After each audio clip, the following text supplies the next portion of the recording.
fé e consolação é o tema da nossa GEAC TV de hoje. E abrindo as nossas reflexões, o hino ao Espiritismo, na belíssima interpretação do nosso querido Michel, aqui do estado de Goiás. Hino ao Espiritismo. Música Sebastião Avelino de Macedo, letra Nelson Kerensky.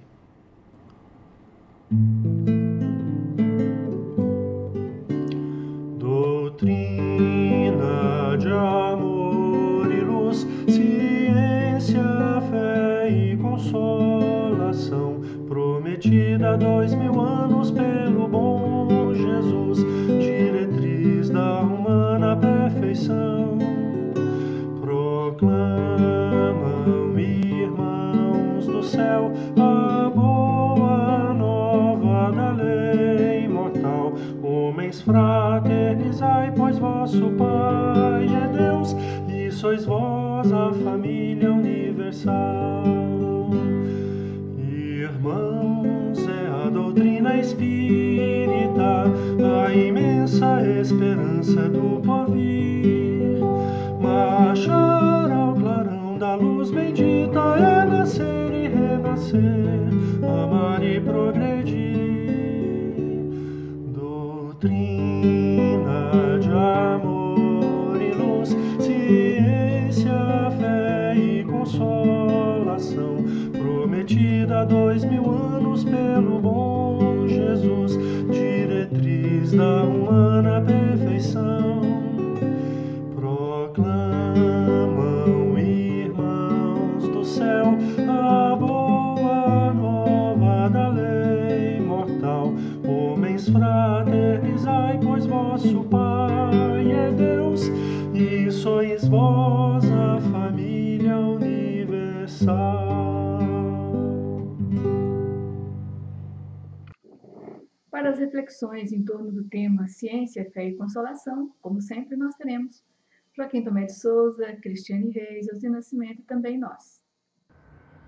Eu inicio a reflexão de hoje com o hino ao Espiritismo. Doutrina de amor e luz, ciência, fé e consolação. Prometida há 2000 anos por Jesus, diretriz da humana perfeição. Proclamam, irmãos dos céus, a boa nova, a lei imortal. Homens, fraternizai, vosso Pai é Deus, e sois vós a família universal. Irmãos, é a doutrina espírita a imensa esperança do porvir. Marchar ao clarão da luz bendita é nascer e renascer, amar e progredir. Essa letra tão singela, tão amorosa e ao mesmo tempo tão esclarecedora, nos traz várias das diretrizes, faz uma recapitulação do que é a doutrina espírita em nossas vidas. E ao se falar em ciência, em fé e em consolação, é pertinente que nós abordemos alguns aspectos. Quando nós falamos em ciência, que nada mais é do que o conhecimento, a sabedoria, nós vemos que Kardec foi muito sábio em compilar diversas mensagens evangélicos doutrinárias de elevado cunho moral. E essas diversas mensagens, elas seguiram o princípio experimental, em que vários médiuns, vários espíritos em diferentes partes do mundo foram consultados. E as mensagens que foram recebidas por esses médiuns, desses diversos espíritos em várias partes do mundo, foram comparadas e observou-se que elas tinham muito em comum em aspectos evangélicos e também doutrinários. Isso faz com que ocorra a universalidade e a concordância do ensino dos espíritos.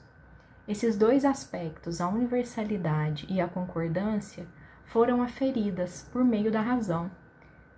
Todas as mensagens passaram por esse crivo e dessa forma é que foi concebida e codificada a doutrina dos espíritos.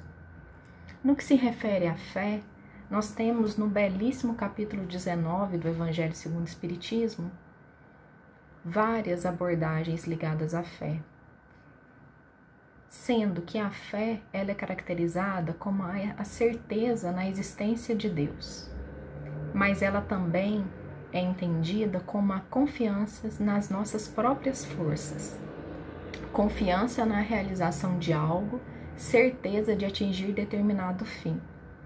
Então, se nós temos essa fé consolidada em nós, das nossas capacidades, daquilo, de todo o nosso potencial, de tudo que nós podemos executar, e essa confiança está extremamente atrelada com as leis de Deus e com a confiança na existência de Deus, nós temos todos os recursos necessários para um bom viver, para um bom proceder e para cumprirmos da melhor maneira possível a nossa trajetória evolutiva, que é dividida nas várias reencarnações. No que toca à consolação, há inúmeros aspectos que poderiam ser ressaltados aqui, mas eu escolhi trazer os 15 princípios da doutrina espírita que nos ajudam a ter esse consolo, esse conforto, porque o Consolador, Cristo, nos disse que que enviaria a nós um outro Consolador, que nós conhecemos como sendo o Espiritismo, que nos ajudaria a entender vários aspectos ainda obscuros da nossa existência. Qual a nossa razão de estar aqui? Qual a razão de vivermos? O que vai ser de nós futuramente? E aí nós temos, entre esses princípios, a presença de Deus, a existência de Deus, a confiança em Jesus, que somos espíritos, que somos dotados de espírito, de corpo físico e também do perispírito, que liga o nosso espírito ao corpo e que traz toda a nossa bagagem de conhecimento das várias reencarnações pelas quais nós passamos. Nós entendemos também pela doutrina espírita a lei de progresso, que é a evolução. Nós somos dotados de livre-arbítrio, mas da mesma forma que temos liberdade nas nossas escolhas, nós estamos submetidos à lei de causa e efeito. Se plantamos o bem, nós colhemos o bem. Se nós plantamos o mal, nós colhemos o mal. A doutrina espírita também traz detalhes sobre a existência das reencarnações e sobre como ocorrem essas diferentes reencarnações. Fala também da pluralidade dos mundos habitados, da imortalidade da alma, da vida futura. Nos fala detalhes do plano espiritual, sobre a nossa mediunidade, sobre a influência dos espíritos em nossa vida e sobre a ação dos espíritos na natureza. E quando nós entendemos esse conjunto de princípios, ou à medida que vamos compreendendo cada vez mais esse conjunto de princípios, nós vamos tendo cada vez mais consolo, cada vez mais amparo. Num momento tão delicado como é esse da pandemia do coronavírus, sobre os preceitos espíritas, nós entendemos um pouco mais da razão de ser de todo esse tempo extremamente tumultuado, mas ao mesmo tempo de muito aprendizado, uma oportunidade de renovação constante de tantas circunstâncias das nossas vidas. Então, que nós possamos viver de maneira mais ampla esse conhecimento doutrinário, essa fé, essa ciência e essa consolação. Que estejamos firmes e prossigamos cada vez mais firmes em busca de um mundo melhor, seja o nosso mundo interno, quanto o mundo que gira, que está ao nosso redor. Que assim seja. Caros irmãos e irmãs, que as bênçãos de Deus possam permitir entender um pouco mais o Evangelho Redentor que Jesus nos trouxe há mais de 2000 anos. Nós conhecemos que a doutrina espírita está assentada, está baseada num tripé composto por ciência, filosofia e religião. Isto é de conhecimento de todos nós. A ciência é aquela parte que estuda as leis da natureza. A religião é aquela parte que estuda as leis de Deus e a nossa relação com Ele.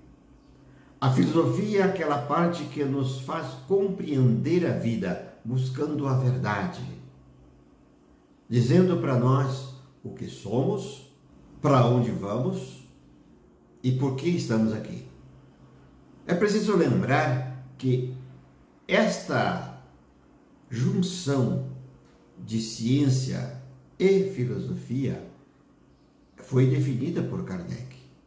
No Evangelho segundo o Espiritismo, no capítulo 1, item Aliança da Ciência e da Religião, nós temos um texto extraordinário.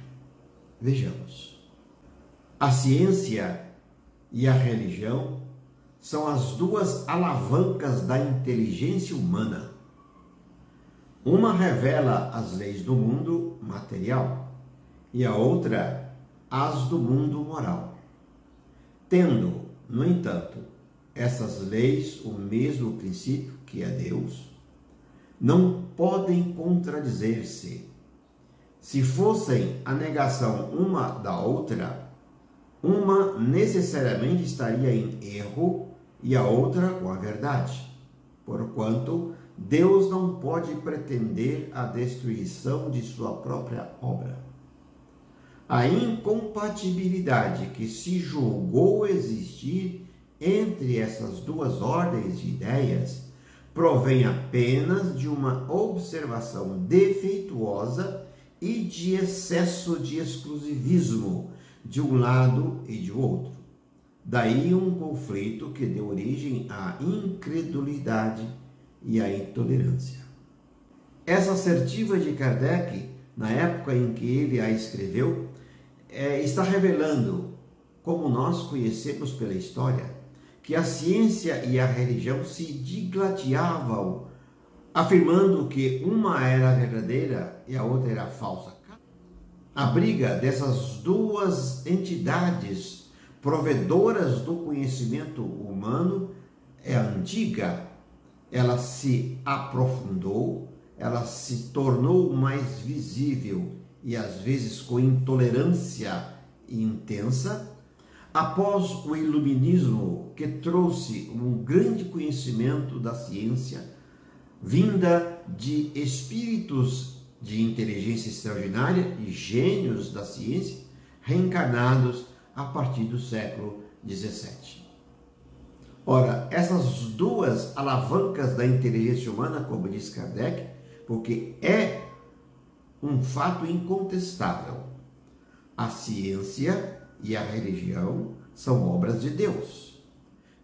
As duas entidades procuram a verdade que está inserida na natureza, seja ela material, seja ela religiosa.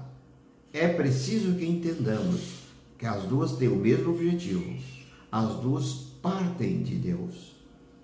Após esses entendimentos que Kardec trouxe para nós, o Espírito Emmanuel traz uma afirmação interessante e verdadeira. Vejamos, podemos tomar o Espiritismo simbolizado desse modo, como um triângulo de forças espirituais.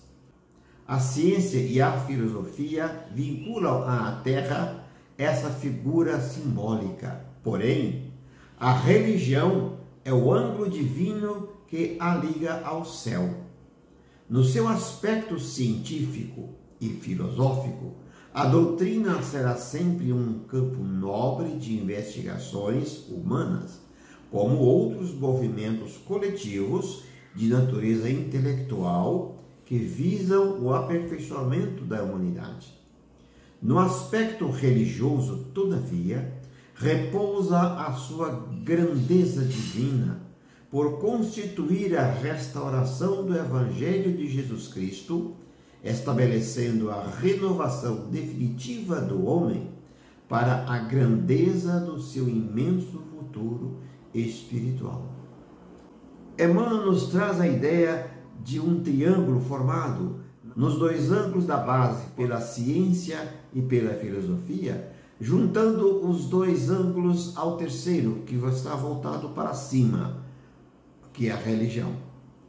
As duas bases, ciência e filosofia, nos ligam à terra e a religião nos vincula a Deus, nos vincula à nossa natureza divina, da qual o Evangelho de Jesus Cristo, trazido há mais de 2000 anos, e agora nós o consideramos como o Evangelho redivivo, expressado no livro Evangelho segundo o Espiritismo, nos traz os esclarecimentos necessários para que possamos compreender a grandeza divina que o Espiritismo nos traz para entendimento da vida, daquilo que somos, espíritos imortais, ligados a um corpo físico, vinculados ao plano terrestre, para que possamos desenvolver a nossa capacidade evolutiva, tornando-nos capazes de entender que somos espírito, que viemos aqui reencarnados na Terra para aprender a vivenciar o Evangelho de nosso Senhor Jesus Cristo.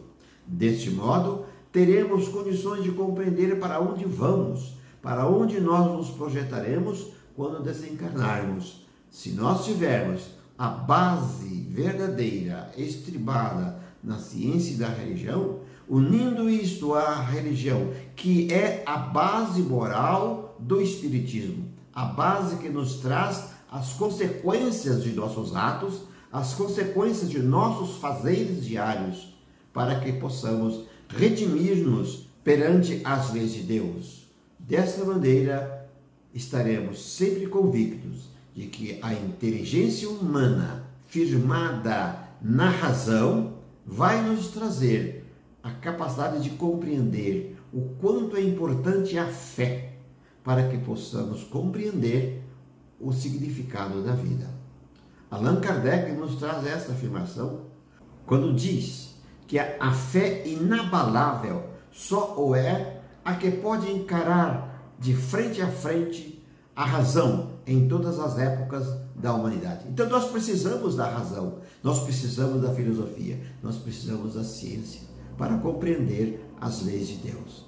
Caros irmãos e irmãs, vamos pensar nisso. De um modo ou de outro, estaremos sempre vinculados a Deus, vinculados à nossa capacidade de evoluir dentro da religiosidade, que é muito mais importante do que uma religião. A nossa religiosidade é a nossa relação para com Deus. Que possamos entender, vivenciar e evoluir. Que Deus nos abençoe. Muita paz. Queridos irmãos, vamos refletir sobre o tema ciência, fé e consolação. Nós vamos nos referir às 3 revelações. Vamos começar pela primeira revelação, que veio através de Moisés. Ele nos trouxe a fé monoteísta do Deus único. Veio nos revelar como respeitar, louvar, amar e obedecer esta força divina que se revela através de Moisés como a justiça. A lei de Moisés, ela tem seu aspecto físico e divino. Nós começamos pelo aspecto divino e vamos entrar em detalhes, porque a lei da justiça, como nós dissemos, ela nos ensina proscrições, não fazer, o que não fazer. Realmente, a comunicação para conosco do mais alto sempre vem na medida da nossa percepção, da nossa capacidade de entender, vivenciar os ensinamentos do mais alto. Então, com Moisés, nós temos a justiça e o não fazer, não errar, amar a Deus sobre todas as coisas, amar ao próximo como a si mesmo, não matar, não roubar, não desejar o que é a propriedade do outro, não usar o nome de Deus em vão, ter respeito para com os dias ou o momento necessário para a consagração da conexão com o plano superior. Então, nós temos nesta primeira revelação esta vivência de justiça.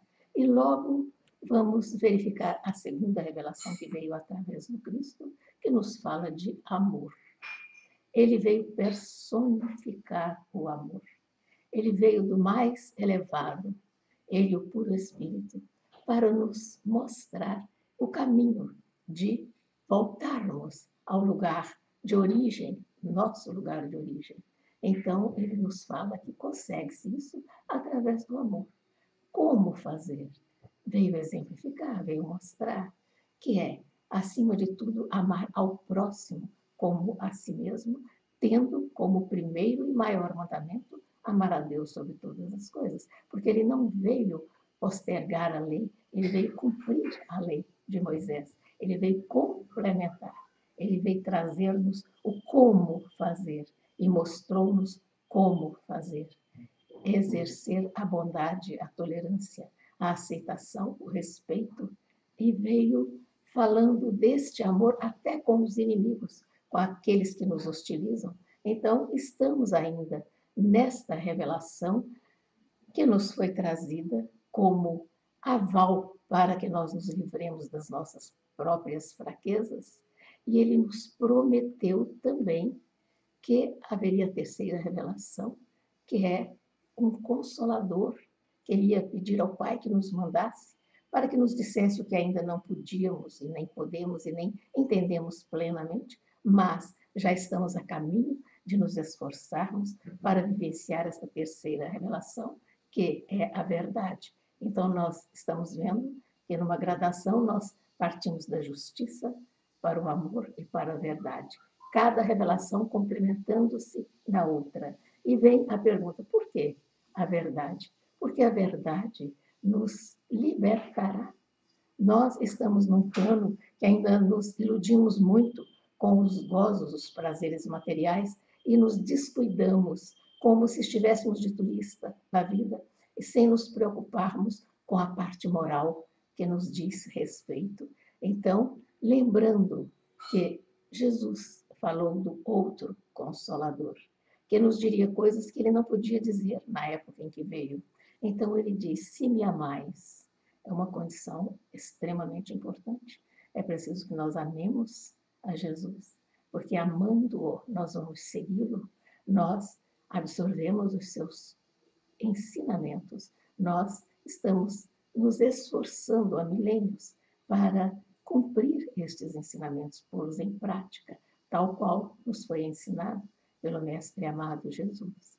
Então diz ele que, se me amais, guardai os meus mandamentos, e eu rogarei a meu Pai, e ele vos enviará outro Consolador. E este Consolador é o que constitui a ciência. Então nós vemos a fé em Moisés, o consolo em Jesus, e a ciência nos esclarecendo coisas que, sem a chave do Espiritismo, nós não seríamos capazes de entender. Então, ciência, fé e consolação, nós temos à nossa disposição. E quem é o Consolador? O Consolador é o Santo Espírito, que meu Pai enviará em meu nome. O que é o Santo Espírito? É uma pleiade de espíritos sob o comando de Jesus, que vem nos esclarecer, sensibilizar, mostrar, guiando-nos, fortalecendo-nos a confiabilidade na espiritualidade maior, para que nós possamos evoluir. Então, este Consolador, que é a doutrina espírita, que não vem de um único homem, mas de um conhecimento coletivo, são os espíritos que se manifestam e trazem para nós, em primeira mão, esta grande verdade da verdadeira vida, que é a vida do Espírito, e que se conquista, porque é um merecimento. Então, Jesus nos disse em João, capítulo 14, versículos 15 a 17 e 26, e também no Evangelho segundo o Espiritismo, no capítulo 6, item 3, ele diz, este Consolador vos ensinará todas as coisas e vos fará recordar tudo o que eu vos tenho dito. Tudo que Jesus sempre nos ensinou, nos indicou, nos mostrou e exemplificou, tem sido agora mostrado através do Consolador prometido, a doutrina espírita, para que nós possamos realmente conseguir a redenção de nós mesmos. Então, nós temos em nossas mãos a chave da vida eterna, da vida verdadeira, e compete a nós empenharmos-nos para que nós possamos fazer por nós aquilo que se espera que se faça. A espiritualidade investe em nós, torce por nós, ajuda-nos, inspira-nos, conduz-nos para o acerto. E nós ainda reincidimos nos nossos erros milenares. Quando iremos despertar? Como diz Paulo, desperta, tu que dormes. É necessário que despertemos e que o façamos logo, porque já perdemos tempo demais. Doutrina de amor e luz, ciência, fé e consolação, prometida há 2000 anos por Jesus, diretriz da humana perfeição. Esses belíssimos versos que abrem a canção Hino ao Espiritismo, uma joia do cancioneiro espírita que nós tivemos na belíssima interpretação de nosso Michel, é realmente um toque diferenciado para o coração de cada um de nós, quando nós começamos a refletir sobre a propriedade e a importância da doutrina espírita, que é ciência, fé e consolação, em todos os sentidos. O Consolador é o Santo Espírito que meu Pai enviará em meu nome. Essa explicação de Jesus no Evangelho de João nos leva a entender que já àquela época, no plano estratégico da Divina Misericórdia, havia para o planeta Terra um segmento para a implantação da sua Boa Nova, o Evangelho de Nosso Senhor Jesus Cristo. E esse Santo Espírito é a pleiade de espíritos que, em nome do Senhor, restauram o cristianismo na Terra, segundo o benfeitor Emmanuel. Então, o Consolador tem essa característica de ter uma universalidade de ações na sua implantação e condução no planejamento de Jesus. E ele ainda diz, continuando no mesmo texto do capítulo 14, versículos 15 a 17 do Evangelho de João, que também nós encontramos no item 3 do capítulo 6, o Cristo Consolador do Evangelho segundo o Espiritismo. E ele, o Espírito Santo, o Consolador prometido, vos ensinará todas as coisas e vos fará recordar tudo o que vos tenho dito. A doutrina espírita, em nenhum momento, derroga um único tio, uma única vírgula das palavras de Jesus. Ao contrário, nós temos em Jesus a porta, em Kardec a chave, para que nós possamos interpretar com maior propriedade todos esses ensinamentos que significam luz em nossa jornada, restauração e consolo, amparo e fortalecimento para todas as almas, que são os espíritos encarnados. Na verdade, a chave da vida está contida nos princípios do Espiritismo, porque nos leva a entender todo o aprofundamento das leis divinas, mostrando-nos a realidade da dimensão espiritual de cada um de nós, consolidando no nosso entendimento a noção de que somos espíritos imortais e que aqui estamos de passagem, todos nós, por alguns momentos. E como foi que se deu a terceira revelação?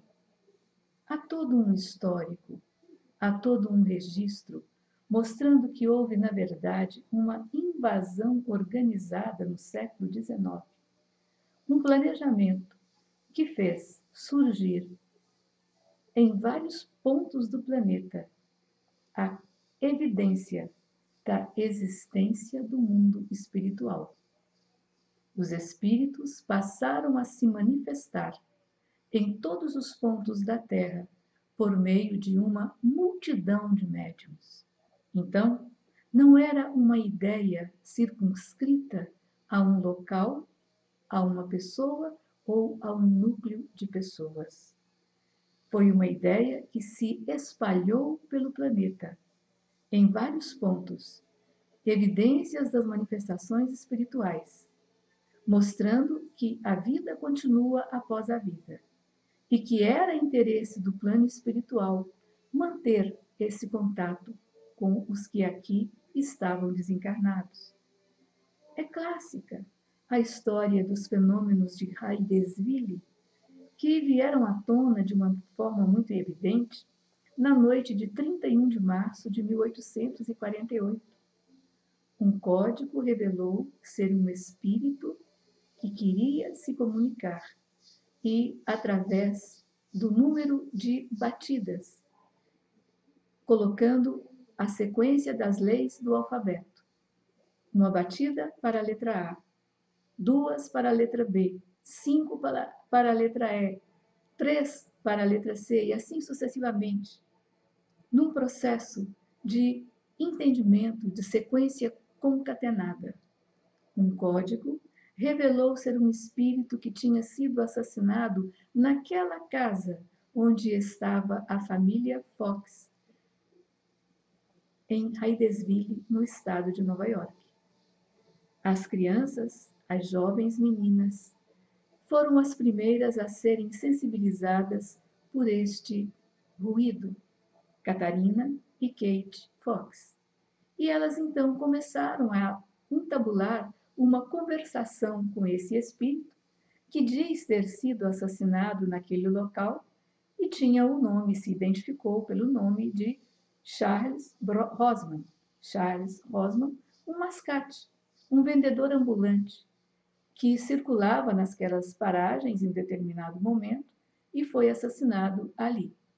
Então, depois do fenômeno de Hydesville, em 1848, a febre das experiências das mesas girantes, que se alastrou pelo mundo todo, despertou todos os seres pensantes para essa realidade. Virou coqueluche nos salões de Paris, da Rússia, na Inglaterra, em todos os pontos da Europa. As pessoas se envolviam com esses momentos de intercâmbio com o plano espiritual, mas traziam em seus questionamentos questões frívolas. Quando, de repente, um professor, Hippolyte Léon Delisle Rivail, que mais tarde conhecemos como Allan Kardec, se interessou, entendendo que havia ali naquele fenômeno, por trás das batidas, uma comunicação inteligente. E se havia uma comunicação inteligente, é claro que por trás dessa comunicação estaria uma inteligência. E a partir daí, nós temos então a elaboração humana da terceira revelação. Quando o professor Rivail assume os cadernos que lhe são colocados sob a responsabilidade, para analisar as comunicações que até então haviam acontecido na residência de Madame Planeison, sob a orientação do Sr. Fortier. E o que é que ele faz? Ele se debruça sobre a pesquisa e começa a organizar. Coube a Allan Kardec a missão de observar, analisar, comparar e organizar metodicamente todos os ensinamentos, leis e princípios trazidos pelos Espíritos, reunindo-os nas 5 obras da codificação. Então, esse trabalho que trouxe à lume o Espiritismo nos mostrou que o Espiritismo nada ensina em contrário ao que o Cristo ensinou. Desenvolve, completa e exemplifica e explica de forma clara o que foi dito sob a forma alegórica. O que Jesus trouxe por metáforas e por alegorias, porque não poderia ser bastante claro à sua época, em função mesmo do estágio evolutivo da humanidade, o Espiritismo vem clarear, vem explicar, vem esclarecer. E é assim que nós temos os 5 livros básicos, que costumamos chamar o Pentateuco, trazendo a consolidação dessa vertente que vem do céu para a terra, orientando-nos o entendimento para a dimensão espiritual. Temos então o Livro dos Espíritos, que veio a lume em 1857, numa primeira edição com 505 questões.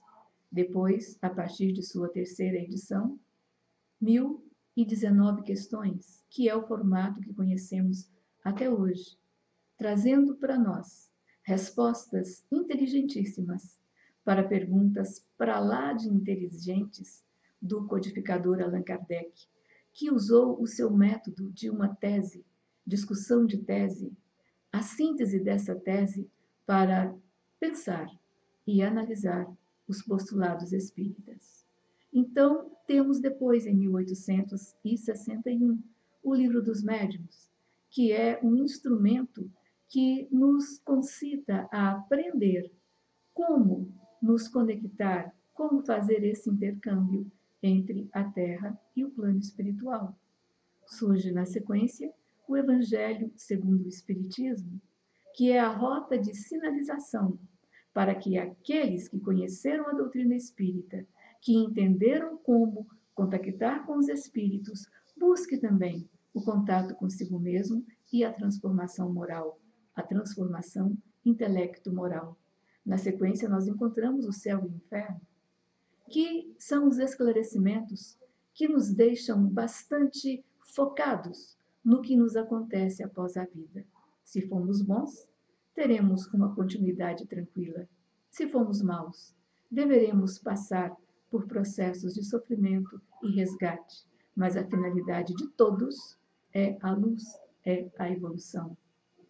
E, finalmente, nós temos a Gênese, que são as respostas ontológicas a todo questionamento humano e que, de uma forma bastante interessante, Kardec desenvolveu através da sua rede, da sua plataforma de interatividade com o mundo daquela época, que foi a Revista Espírita. Então, nós temos uma pessoa extremamente focada na inteligência, na organização e na metodologia, que veio com esta missão de codificar a doutrina dos espíritos. Então, para nós, o Espiritismo é a terceira revelação.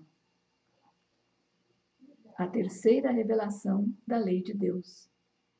Não tem a personificá-lo nenhuma individualidade, porque, como disse o próprio Jesus, o Santo Espírito, ou o Espírito Santo, a pleiade de espíritos, em conexão com os ideais de Nosso Senhor, estariam à frente desse trabalho, divulgando a sua mensagem, que é de vida eterna. O Espiritismo é fruto do ensino dado pelos Espíritos.